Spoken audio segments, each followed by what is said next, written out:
La vitesse par équipe dont vous parliez, Jean-René, énormément de concentration ici. Effectivement, beaucoup de concentration et beaucoup d'espoir. Alors cet après-midi, il y a eu les qualifications de la poursuite par équipe homme et nous avons vu, Florian Rousseau, on peut le dire, naître une équipe de France. Oui, un bon résultat de l'équipe de France. On va regarder tout de suite 8. les images. Il rentre dans le top 8, 8e temps qualifié. Et surtout le record de France à la clé, qui datait de 1998 lors des championnats du monde à Bordeaux. Alors, équipe de France composée de Brian Coquard, de Julien Duval, de Damien Gaudin et de Julien Maurice. Et là, le premier tour, la mise en action, toujours très très important de se mettre dans le bon rythme. Et les consignes de Stephen Henry, le coach, qui annonce les temps pour que ça roule très régulier au 10e. Jeune coach issu de Normandie. Oui, qui a eu très très bons résultats avec la sélection de Normandie lors des championnats de France et qui est monté maintenant sur l'équipe nationale. Et on voit techniquement que l'équipe de France roule très très bien et très très vite. 4 minutes. 4 minutes 0-0. Et là, les 750 premiers mètres. Le 0-0, ce sera le temps final. Mais dès le départ, on le voit, là, alors qu'on va atteindre le premier kilomètre, les Français sont dans le rythme, très cohérents, très bien groupés. C'est bien. Techniquement, c'est très bien. On les voit et ça roule très très proche les uns des autres. Il n'y a pas de mouvement de bas vers le haut dans les virages. Une équipe homogène, c'est très très important en poursuite par équipe que l'équipe soit homogène et surtout de rouler régulier et de ne pas mettre un coup d'accélération à chaque fois qu'on prend ce relais.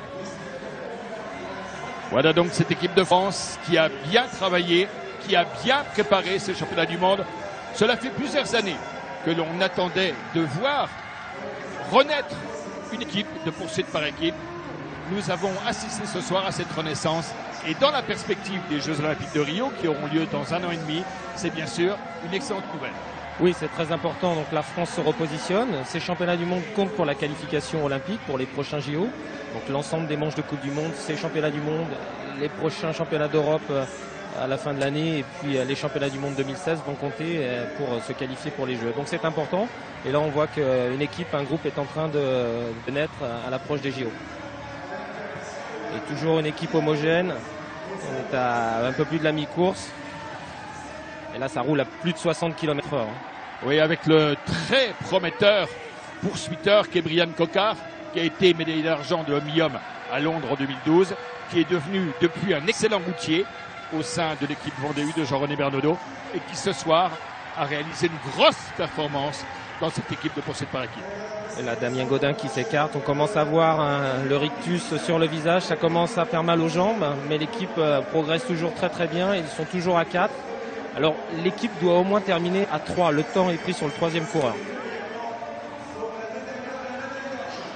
Et Brian Coquard a l'air très à l'aise. Et là, c'est Julien Duval qui est en tête.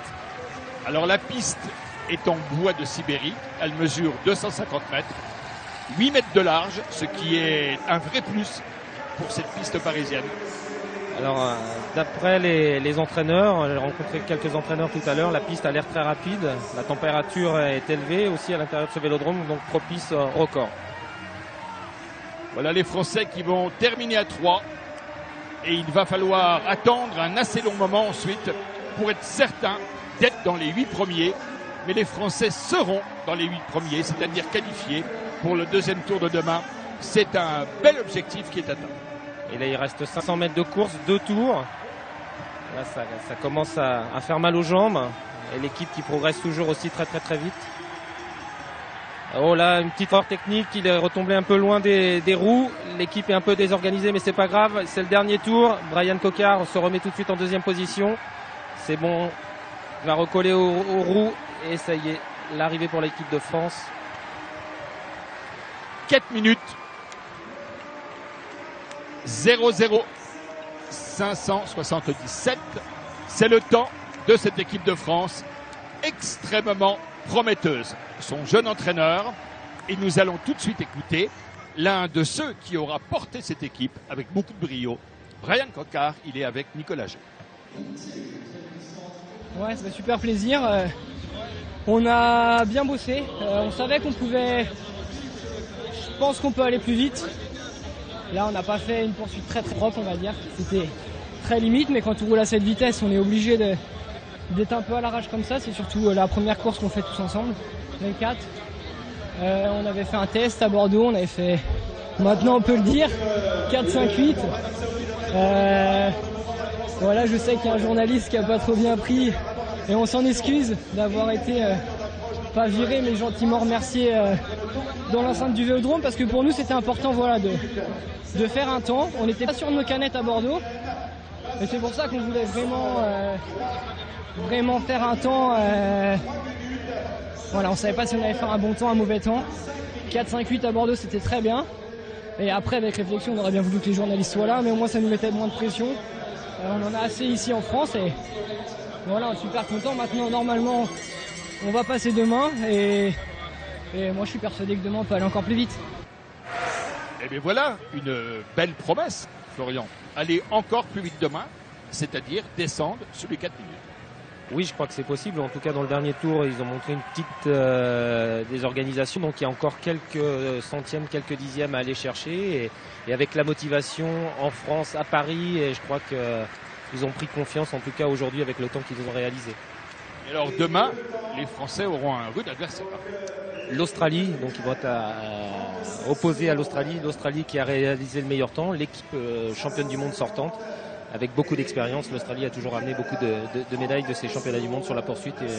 Mais bon, c'est jouable, on ne sait jamais une défaillance de l'équipe d'Australie. Voilà, Nicolas, vous êtes à quelques mètres des Françaises et des Français. Le grand moment, les grands moments arrivent. Oui, on le disait tout à l'heure, beaucoup de concentration dans le box de l'équipe de France et vous le voyez derrière moi avec Kevin Siro et Michael. Alors là maintenant, nous allons allonger la distance. 500 mètres multiplié par 8, ça fait 4 km. Et 4 km, c'est bien sûr la distance de la poursuite par équipe homme. Et nous allons voir ce match relevé entre l'équipe de France, une équipe de France qui est en train de naître face à l'une des meilleures équipes du monde, l'Australie. L'Australie, championne du monde, avec des grands noms de poursuiteurs. Jack Bobridge, qui a échoué sur sa tentative de record de l'heure il y a quelques semaines. Les grands spécialistes de la poursuite, ces Australiens. Et les Français hier qui ont réalisé déjà une très belle performance. Ils sont rentrés dans les 8 premiers. C'est pour ça qu'on les voit aujourd'hui, en tout cas, sur ce deuxième tour de la poursuite par équipe. Et les Français peuvent faire mieux encore aujourd'hui pour améliorer le record de France établi hier. Oui. Équipe Roulet.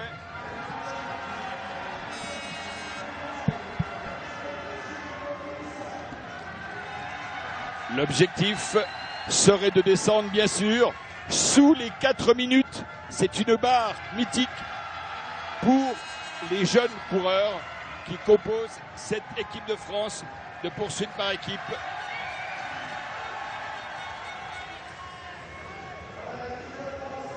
Départ très rapide de l'Australie. Et les Français sont partis plus vite aussi qu'hier. Donc sur des bases beaucoup plus rapides que le record de France établi hier. Stephen Henry à l'image qui renseigne les coureurs à chaque tour sur la progression. En poursuite par équipe, il faut rouler régulièrement. Ces coureurs sont capables d'aligner et de répéter des tours au 10e près. C'est lui, bien sûr, le nouvel entraîneur de la poursuite. Il vient du comité de Normandie. Il est tout jeune, 34 ans. Il a une approche très moderne, très informatisée du sport, de la compétition. L'équipe de France, oh là, une erreur des Australiens. Un Australien a pris un boudin sur la Côte d'Azur. Et l'équipe de France qui roule très très bien, bien ensemble, c'est homogène, toujours groupé. On va arriver à la mi-course. Les Australiens sont redoutables. Là on se voit le coach australien qui se déplace sur le bord de la piste, ainsi que Stephen Henry pour renseigner les coureurs sur la progression, les temps de passage, si on est en avance ou en retard par rapport à l'autre équipe. Et Julien Maurice qui est en tête. Voilà. 1 seconde, 9 dixièmes de retard pour l'équipe de France. Et L'équipe de France avec Brian Coquard, avec Julien Duval, avec Damien Godin et avec Julien Maurice. Brian Coquard qui fait aussi une très belle carrière sur la route, qui a été vice-champion olympique de l'Omnium en 2012 à Londres.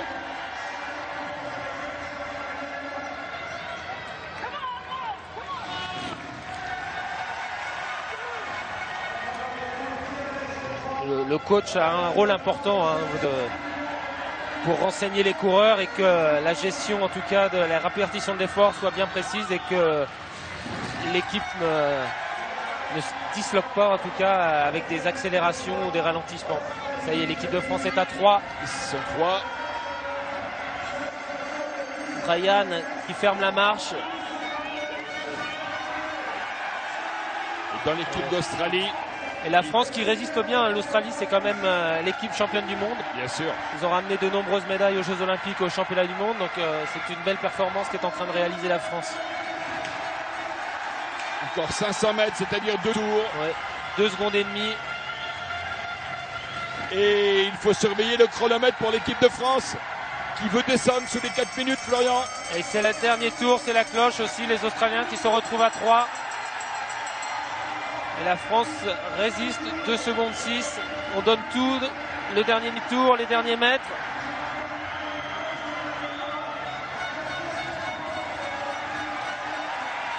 Et le temps des Français, 3,58, 616. Ils sont sous la barre mythique des 4 minutes. C'est extrêmement encourageant à 1 an et demi des Jeux Olympiques de Rio. C'est une équipe de France qui vient d'être constituée, qui est jeune et qui a véritablement, à coup sûr, un avenir. Et peut-être un avenir dès les Jeux Olympiques l'année prochaine. À 2 reprises, le record de France a été amélioré. Oui. Le précédent record de France était 4,2, donc quasiment 4 secondes. Et la barre des 4 minutes, ça y est, elle est franchie. Un cap est passé pour cette équipe de France et ils sont sur la voie de Rio pour les prochains JO. Alors,